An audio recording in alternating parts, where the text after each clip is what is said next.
కూత చింపికి పడదేంగ నిజంగా చెప్తున్నా. ఇంకో 10 సినిమాలు తీసినా ఇట్లాంటి సినిమా రావు. నిజంగా చెప్తున్నా, బాహుబలి తర్వాత ప్రాపర్ హిట్ పడ్డది. ఓకే, అజన్ మ్యూచువల్ ఫండ్ చాలా సాటిస్ఫై అయిపోయినా. Waiting for part 2. Sincerely thanks Prashanth.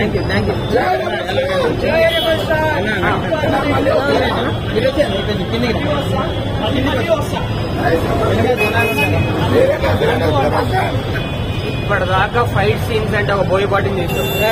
Boyapati అమ్మ మొగుడు కాక అమ్మమ్మ మొగుడు.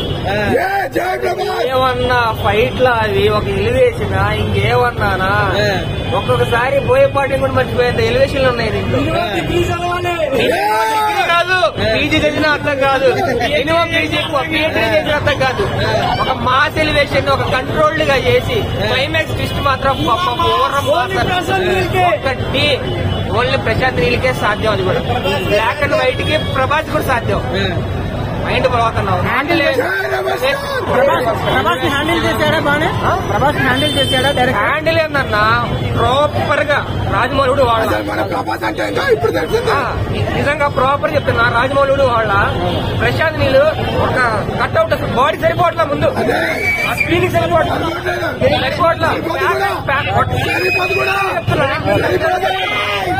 లిటరల్లీ చెప్తున్నా, లోపల కూర్చున్నాడు ప్రతి ఒక్కరికి వట్లు ప్యాక్ అయిపోతున్నాడు. ఆ కట్అవుట్ కి వట్లు ప్యాక్ అయిపోతుంది. పార్ట్ 2 దీనికంటే మించి ఉంటుంది. ఎక్స్పెక్ట్ మోర్ చేయండి.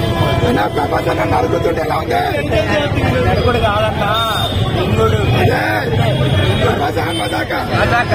ఏదో నా చెప్తున్నా. అసలు నాకు ఎక్స్పెక్ట్ చేయాలి. ఫస్ట్ ఆఫ్ ఆల్ నేను యాక్చువల్ నిన్నే రావాలి. ఏముంటుంది లేదు, ఫస్ట్ ఏముంటుంది లేదు అనుకుంటున్నా. కానీ మైండ్ బాగుంది.